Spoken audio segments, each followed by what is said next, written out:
warahmatullahi wabarakatuh. Perkenalkan, nama saya Nendika Martiana, NIM 240510193. Pada kesempatan kali ini, saya akan mempresentasikan hasil mini riset saya yang berjudul Pengaruh Overtime Terhadap Produktivitas Kinerja Sumber Daya Manusia. Pertama, saya akan menjelaskan mengenai latar belakang penelitian.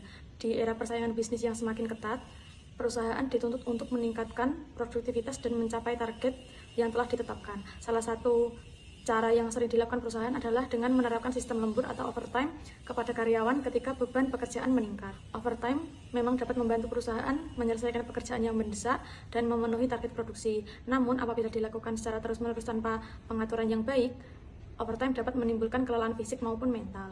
Kondisi tersebut berpotensi menurunkan semangat kerja, mengurangi konsentrasi, bahkan berdampak pada penurunan kinerja karyawan.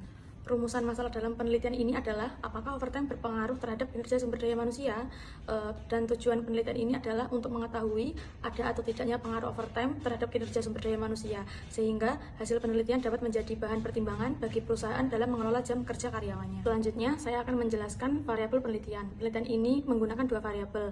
Variabel pertama adalah overtime sebagai variabel independen atau variabel bebas yang disimpulkan dengan X. Overtime merupakan waktu kerja yang dilakukan karyawan melebihi jam kerja normal sesuai dengan ketentuan perusahaan. Variabel kedua adalah kinerja sumber daya manusia sebagai variabel dependen atau variabel terikat yang disimpulkan dengan Y. Kinerja SDM merupakan hasil kerja yang dicapai karyawan berdasarkan kualitas, kuantitas, ketepatan waktu, tanggung jawab, dan kemampuan dalam menyelesaikan pekerjaan sesuai target perusahaan. Hubungan antara kedua variabel tersebut adalah bahwa overtime diduga dapat mempengaruhi kinerja karyawan. Apabila lembur dilakukan secara proporsional, overtime dapat membantu meningkatkan menyelesaikan pekerjaan. Namun apabila dilakukan secara terus-menerus, dapat menyebabkan kelelahan sehingga berdampak pada menurunnya kinerja. Selanjutnya, saya akan menjelaskan metode penelitian. Penelitian ini menggunakan pendekatan kuantitatif dengan metode survei. Data penelitian diperoleh melalui penyebaran kuesioner pada 36 responden yang merupakan karyawan dan memenuhi kriteria penelitian. Teknik pengambilan sampel menggunakan purposive sampling, yaitu pemilihan responden berdasarkan kriteria tertentu, khususnya karyawan yang melakukan lembur.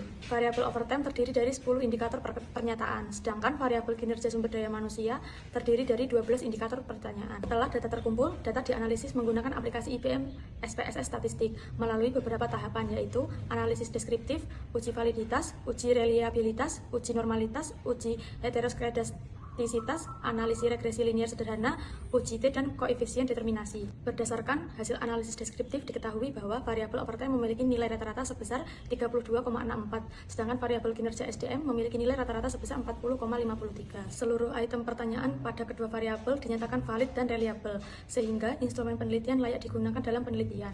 Hasil pengujian regresi linear sederhana menunjukkan persamaan regresi, yaitu Y sama dengan 42,123 strip 0,049x. Persamaan tersebut menunjukkan bahwa overtime memiliki arah hubungan negatif terhadap kinerja sumber daya manusia. Artinya, semakin tinggi overtime, maka kinerja SDM cenderung mengalami penurunan meskipun pengaruhnya sangat kecil. Selanjutnya, berdasarkan hasil uji T, diperoleh nilai signifikansi sebesar 0,822, yang berarti lebih besar dari 0,05. Dengan demikian, dapat disimpulkan bahwa overtime tidak berpengaruh secara signifikan terhadap kinerja sumber daya manusia pada responden dalam penelitian ini. Selain itu, nilai R-square sebesar 0,002 menunjukkan bahwa overtime hanya mampu menjelaskan sekitar 0,2% variasi kinerja sumber daya manusia, sedangkan 99,8% sisanya dipengaruhi oleh faktor-faktor lain di luar penelitian, seperti motivasi kerja, lingkungan kerja, kepemimpinan, kompensasi, budaya organisasi, maupun kepuasan kerja. Dari hasil tersebut dapat disimpulkan bahwa overtime bukanlah faktor utama yang menentukan tinggi rendahnya kinerja karyawan.